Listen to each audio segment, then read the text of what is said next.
Good evening दोस्तों। हिंदी के हमने 10 से 12 क्वेश्चन शामिल किए हैं जो कि इसके पहले डाले गए हिंदी के वीडियो से थोड़ा सा अलग मैटर रखते हैं और आपको बहुत कुछ सीखने को मिलेगा। पहला प्रश्न है, कौन सा उपसर्ग हिंदी का उपसर्ग नहीं है? सु, पर, बा और दू। सु, पर और दू ये हिंदी के उपसर्ग हैं, जबकि बा आपका फारसी का है। फारसी में और भी शब्द आते हैं जैसे बड़ा ना, ला, इनसे शब्द लावारिस, नालायक, नापाक जैसे शब्द बनते हैं। ये फारसी उपसर्ग होता है। अगला प्रश्न है, वे प्रत्यय जो संज्ञा शब्दों के साथ लगकर उनके रूप को बदल देते हैं वे तद्धित प्रत्यय कहलाते हैं, जबकि क्रिया धातु के साथ लगने वाले प्रत्यय कृत या कृदंत प्रत्यय कहलाते हैं। जैसे चलना, दौड़ना आदि में चल क्रिया है और ना प्रत्यय के रूप में इस्तेमाल हुआ है। Let's move to the next question. अगला प्रश्न है, दुस उपसर्ग से बना शब्द निम्न में से कौन सा नहीं है?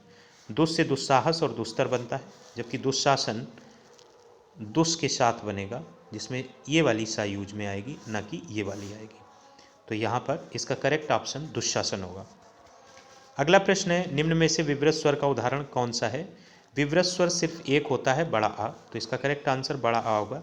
इसके अलावा संवृत स्वर छोटी ई, बड़ी ई, छोटा ऊ, बड़ा ऊ होता है, जबकि अर्ध विवृत स्वर में आ, ए और औ आते हैं, जबकि अर्ध संवृत स्वर में ए और ओ आते हैं। इनकी डेफिनेशन यहाँ पे दी गई है। अगर हम अर्ध संवृत स्वर को बोलने पर मुख संवृत स्वर को बोलने से थोड़ा सा ज़्यादा खुलता है तो अर्ध संवृत होता है, और विवृत से थोड़ा सा कम खुलता है तो अर्ध विवृत होता है। इसको आप स्क्रीनशॉट सुविधा के लिए ले सकते हैं। अगले प्रश्न की तरफ बढ़ते हैं। दिए गए विकल्पों में से कौन सा वर्ण मूर्धन्य वर्ण है? मूर्धन्य वर्ण टा वर्ग को बोलते हैं। का वर्ग में कंठ वर्ण, ता वर्ग में तालव्य वर्ण, चा वर्ग में तालव्य वर्ण, टा वर्ग में मूर्धन्य, ता वर्ग में दंत और पा वर्ग में ओष्ठ वर्ण आता है। तो टा वर्ग में टाठा डाडा नाम में देखिए तो ठा इसका सही ऑप्शन होगा, तो मूर्धन्य वर्ण ठा है। बाकी आप इधर लिस्ट देख सकते हैं, मूर्धन्य वर्ण ठा होगा। अगले प्रश्न की तरफ बढ़ते हैं। अगला प्रश्न है, दिए गए विकल्पों में यार अलावा कौन सा व्यंजन है? यूपी पॉलिटेक्निक लेक्चरर का एग्जाम जो 22 दिसंबर को हुआ था उसमें यही प्रश्न पलट के पूछा गया था, निम्न में से अंतस्थ व्यंजन कौन है? तो यार अलावा अंतस्थ व्यंजन होते हैं। उष्म व्यंजन साके शाह होते हैं। इसके अलावा संयुक्त आगत, अनुनासिक और स्पर्श व्यंजन यहाँ पर दिए गए हैं। संयुक्त छत्रज्ञा होता है, आगत जाफा होता है, और अनुनासिक जो होते हैं वो पांचवा अक्षर होता है, वर्ग का पांचवा वर्ण होता है, तो वो अनुनासिक होता है। अगले प्रश्न की तरफ बढ़ते हैं। अगला प्रश्न है, चा छा जा झा या का उच्चारण क्या होता है? चा छा जा झा या जो होता है वो चा वर्ग होता है, ये तालव्य से होता है, तालु से होता है इसका। बाकी यहाँ पर हमने लिस्ट दे दी है। कंठ तालव्य ए और ए होते हैं, कंठोष्ठ ओ औ होते हैं, और दंतोष्ठ में वा और फा भी आता है। तो ये यहाँ पर वा फा वाला बहुत इंपॉर्टेंट है। बाकी का वर्ग, चा वर्ग, ता वर्ग, टा वर्ग ये तो अपने आप में महत्वपूर्ण होते ही हैं। इनको एक बार आप नज़र डाल लीजिए। अगले प्रश्न की तरफ बढ़ते हैं। अगला प्रश्न है, नीचे दिए गए विकल्पों में कौन सा विकल्प अघोष व्यंजन है? घोष और अघोष की परिभाषा बहुत ध्यान से सुनिएगा।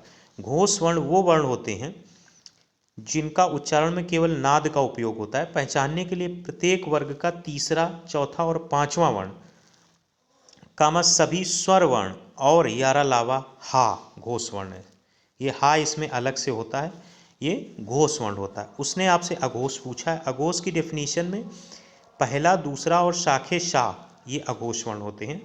उसने आपसे अघोष वर्ण पूछा है, तो यहाँ पे ध्यान दीजिए, अघोष वर्ण चा और छा अघोष वर्ण में आएंगे, क्योंकि ये दूसरे, पहले और दूसरे वर्ण हैं चा वर्ग के। तो ये इसका सही आंसर होगा। ये कभी ना भूलेगा, और ये ट्रिक इसको याद करने के लिए है कि तीसरा, चौथा और पांचवा है तो घोष है। इसके अलावा हा को कई बार पूछा जाता है, आप यहाँ पे हा लगा जाएंगे तो आप गलत कर जाएंगे। तो हा को याद रखिए, घोष होता है, जबकि शाखे शाह अघोष होते हैं। घोष और अघोष में कोई दिक्कत नहीं होनी चाहिए। अगले प्रश्न की अगर बात करें तो अगला प्रश्न है, हर वर्ग का पहला और तीसरा वर्ण क्या कहलाता है? पहले और तीसरी की बात करें तो अल्प प्राण, और दूसरे और चौथे की बात करें तो महाप्राण। ठीक है। और घोष और अघोष अभी हमने बताया, घोष में क्या होता है, तीसरा और पांचवा आता है, जबकि इसमें पहला और दूसरा आता है। ठीक है। Let's move to the next question. जा और झा किस प्रकार के व्यंजन है? जा और झा आपके स्पर्शी व्यंजन है, स्पर्श संघर्षी व्यंजन है। स्पर्श संघर्षी व्यंजनों का उच्चारण स्थान तालु होता है, अर्थात चा छा जा झा व्यंजनों का उच्चारण स्थान तालु होता है। इन वर्णों का उच्चारण स्थान तालु होने की वजह से इनको तालव्य व्यंजन भी कहते हैं। चा छा झाझा, ये स्पर्श संघर्षी भी होते हैं। हिंदी व्यंजनों के टा वर्ग में आपने डा और ढा व्यंजनों के बारे में पढ़ा होगा, जो कि स्पर्श व्यंजन होते हैं। जब इन दोनों व्यंजनों पर ताड़न जात चिन्ह लग जाता है, ये जो चिन्ह लगता है ये ताड़न जात चिन्ह बोलते हैं, तो इन्हें ये स्पर्श व्यंजन उत्क्षिप्त व्यंजन बन जाते हैं। अगर आपको उत्क्षिप्त व्यंजन नहीं पता है तो याद रखिए ये दो व्यंजन जो होते हैं उत्क्षिप्त या ताड़न जात व्यंजन भी कहे जाते हैं।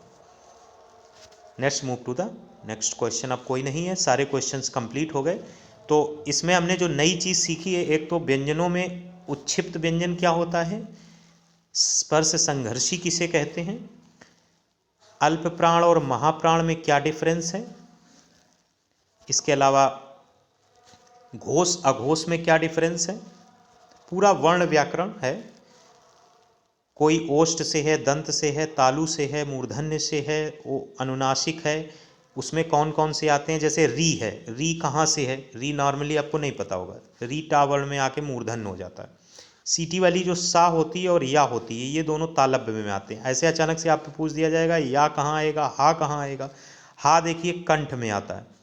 तो ये चीज़ें अपने आप में, ला जो होता है ये दंत में आता है, ला और सरौता वाली सा ये दंत में आ जाता है। तो इन पर आपकी नज़र अच्छी होनी चाहिए, तो आपकी प्रिपरेशन लेवल थोड़ा अच्छा हो जाएगा। और रही बात पीडीएफ प्रोवाइड कराने की, तो हम थोड़ा वर्क कर रहे हैं। ये पीडीएफ गूगल ड्राइव में पहुंच जाती है, जहाँ पे आपको रिक्वेस्ट सेंड करनी पड़ती है, तो एक्सेस आसान नहीं होता है। We are working over that, कुछ टेक्निकल इशू आ रहा है, और हर वीडियो के नीचे आपको पीडीएफ लिंक कल या परसों तक पक्का अवेलेबल रहेगी। हिंदी और जीएस का पेपर आपका अच्छा हो, ऐसी हमारी शुभकामना है।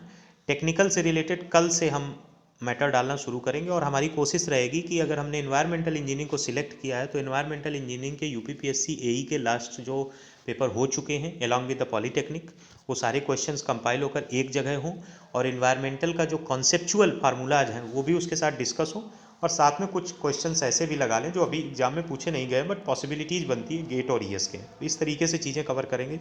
आगे आने वाले दिनों में टेक्निकल पर भी फोकस रहेगा। As being civil engineering faculty, it's my responsibility to provide you facility for better preparation of the exam. Thanks for watching the video.